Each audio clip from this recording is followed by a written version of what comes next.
Mr. Speaker, I would also like to thank you for giving us a firm direction.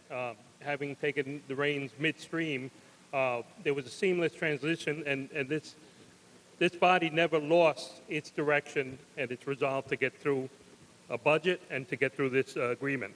I see this agreement as, given the circumstances and what we were up against, as a victory in many areas. We were able to push back on an effort to disinvest in our public schools, in an effort to have a backdoor voucher system, and we were able to prevent that. To me, that was a victory. We were able to make reforms on the testing system that concerned so many parents, to be able to relieve a situation that creates a lot of stress with the students, and to be able to make sure that we have age-appropriate testing. That, to me, is a victory, Mr. Speaker.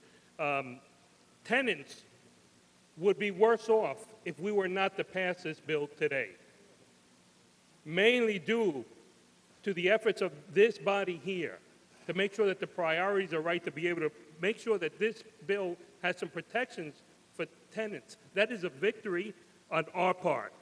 And lastly, we were able to hold the line on efforts to increase the charter schools.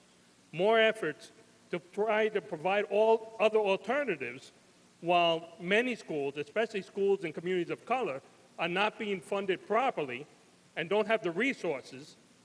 When that is a circumstance, we should not be talking about alternatives. Only and if we are able to provide the basics for our students in public schools, that is when we should be talking about alternatives.